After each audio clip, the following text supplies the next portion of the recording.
Hello everyone and welcome to Jinko's list of top 5 classic games from the 90s era.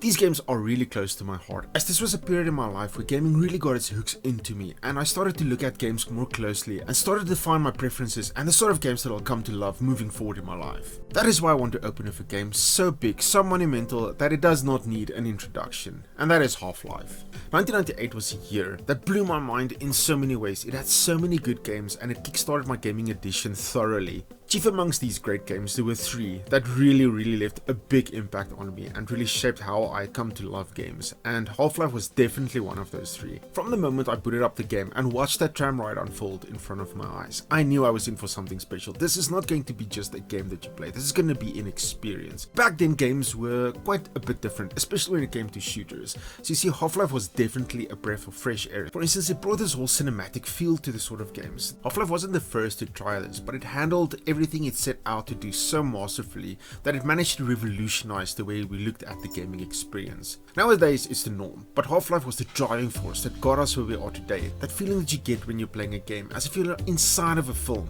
inside of a scene playing it out.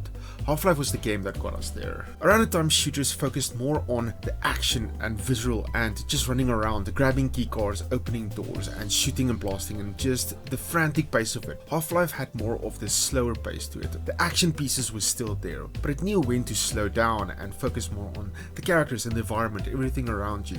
Just let it breathe a little before the action exploded again. Plays a big factor into this is the pacing, which is handled so well in the game. From that start, where everything is so calm and collected and you're doing your experiment, and then everything just goes haywire. Everything explodes and the whole place is in chaos. You run around trying to figure out what went wrong, how can you stop this, what can be done, and just to get away from all of this, and helping the scientists and fighting off these strange alien invaders.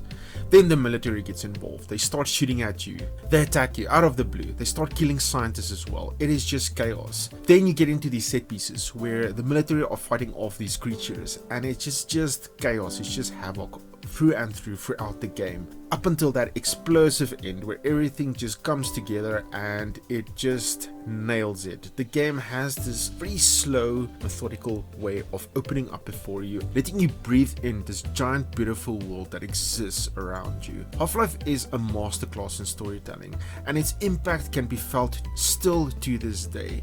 It is just that big, just this huge monumental thing that you cannot get around. For that reason, I would recommend anyone to revisit it and play it again and see the masterpiece in action.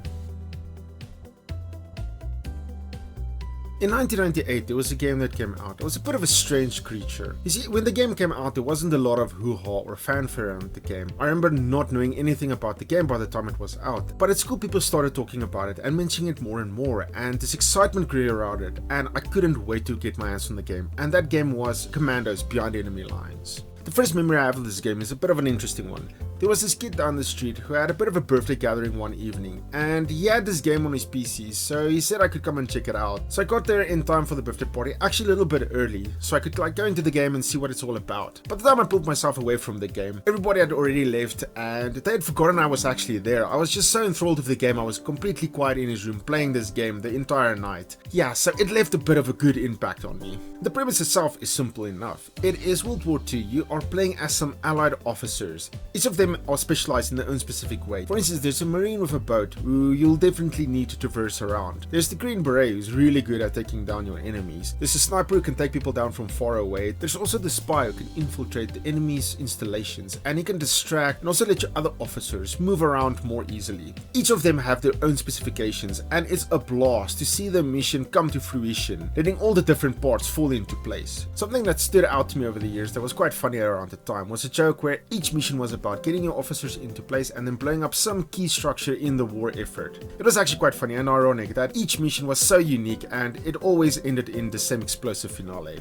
Being able to play it again after all these years just reminded me how good a game it is. It is actually set up so well, the strategic elements falling into place just brings such a good layer to the game. Something else that really stuck out was how hard this game is. This game is difficult. Around the time, that was definitely a part of gaming that we took as the norm. Games were very difficult. They really really kicked you in the shin and really enjoyed the experience of doing that. And this game, you have to be very meticulous about how you build your tactics off and let everything just go the way just perfectly. Otherwise, alarm is something you're gonna hear a lot. I really love this game so much. It is such a blast to play again after all these years, and I'm so happy to be able to see it still available to this day. It's definitely a game I would recommend if you want to have a blast.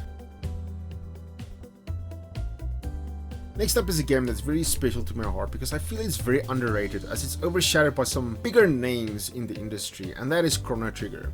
You see, I really love my Final Fantasy. Back in the day, I caught up on the series and I played them from 1 through till 9 and I couldn't stop playing them. I love these games so much. But Chrono Trigger really jumped out at me as something that was very unique and very special and very interesting, and mostly that is due to what went on behind the scenes. These days, the name Square Enix is something everybody knows. It is very popular and it's a company brand that stretches on for miles. But back in the day, you'd be surprised to know that there were two companies. There was Square and Enix. And these two competitors actually came together sometimes to make some very special games, and Chrono Trigger was a product of these two companies coming together. So there was some big names attached to this game. See, Hironobu Sakaguchi was a name synonymous with Final Fantasy as he was the creator, and Yuji Horii, the creator of Dragon Quest. These two minds came together and they made Chrono Trigger. And you'll also be surprised to find that Akira Toriyama, the father of Dragon Ball, he was the character designer on Chrono Trigger. So there was some big names attached to this title, and that was why it is such an explosive and interesting title to look at. Now, what I loved about the gameplay back in the day was just how familiar it felt. With Final Fantasy's active time battle system making a return in this game, it definitely had that familiarity to it.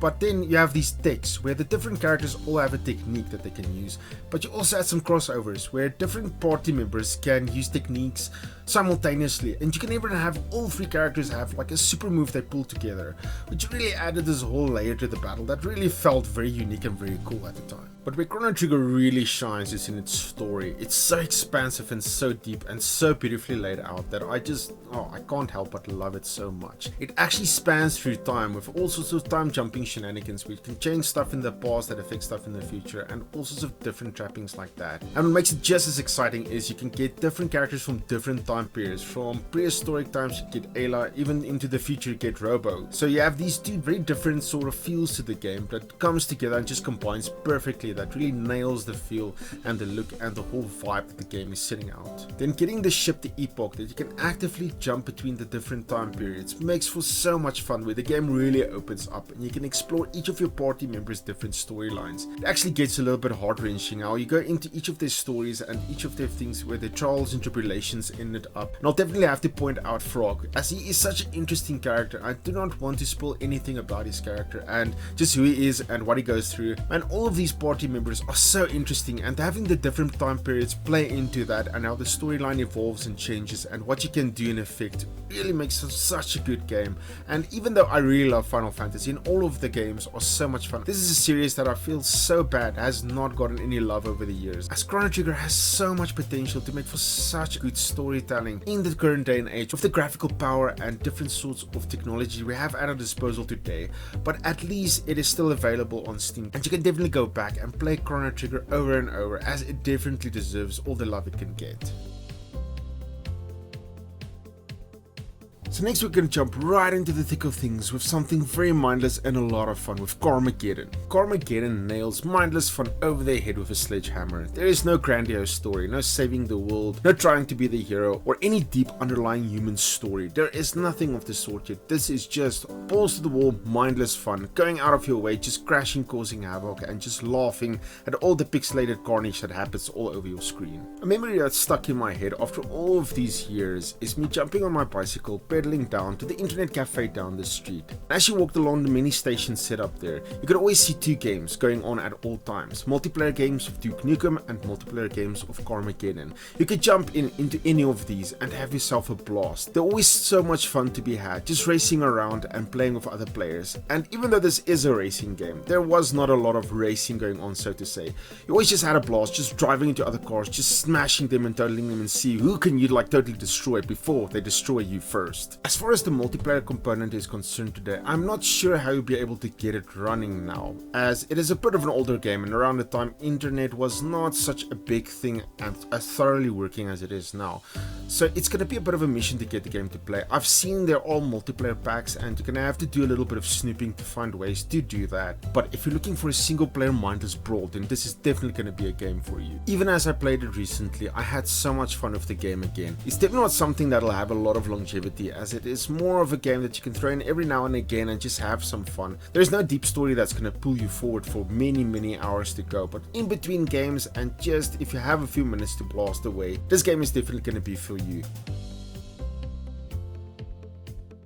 We end things on a very high note, and a very recognizable one at that, as we take a look back at the very first Fallout. Bethesda definitely took the IP to prominence in its more familiar first-person trappings, where you went into this world and did not know a lot about it. They made the game very famous, but it's a lot of fun and very interesting to look back at the isometric days of this game, where it was definitely a humble beginning for a studio that brought us such a great universe and such a beautiful world that went on to explode in later years. In their own right, the team over at Black Owl Studios went on to pull off some amazing RPG games over the years that followed, but it all started over at Fallout, this little tiny game that is like emphasis on tiny. There was not a lot going on in the world at the time. You can almost feel it was more a prototype for something bigger to come, and as you move over into Fallout 2, you can definitely see how they recognized all of the potential that was locked within this tiny little game. But it's such a cool and fun game to look at, and to this day, still some people hold this as the best Fallout game of them all. Tiny or not, your gameplay in this game is going to stretch over many hours. It's going to be a lot of exploration, a lot of finding yourself and looking out into the world you're going to have to do. This game has such cool elements to it and such dark humor that it's not by any stretch of the imagination to see why this game becomes such a cult favorite and eventually this popular franchise. I especially love the special system, which opens up for so many options where you can go into dialogues and just to drive the game forward in narrative and just change so many things that you want to say and do. You can even create a character that is beyond subpar on intelligence that makes for some very fun conversations, or you can become a total badass with your guns and just destroy enemies left and right, or even become a sort of a boxer or a melee fighter and just break some skulls in your brutal approach. The game has so many options for you to explore, and to this day I would tell any Fallout fan to go back and play the games. It might not be a looker right about now, but it's definitely worth checking out. Being an older game though, I want to add just a little bit of asterisk right here at the end. I'm gonna say, playing it recently, I got into a little of a bug where my saves got corrupted and my entire playthrough was completely destroyed. I had to start over, and even more so, it corrupted even some of my saves later on. So being an older game, it has some fair issues about it. So a friend of mine recommended a mod, Fallout Fix It, where you can go into the game and they will change a lot of things. They can even unlock some of the quests in the game that they didn't have time to finish. So there is a lot of polish and extra special care that this little mod puts into the game, and I will have it down below. You guys can go check it out. Definitely I will recommend using that mod if you want to play the game. Being an older game, it definitely has some problems, but do not let that discourage you. Definitely check out the game. There we have it, 5 games out of the 90s era that I grew up with, that I really love and that really stood out to me around the time.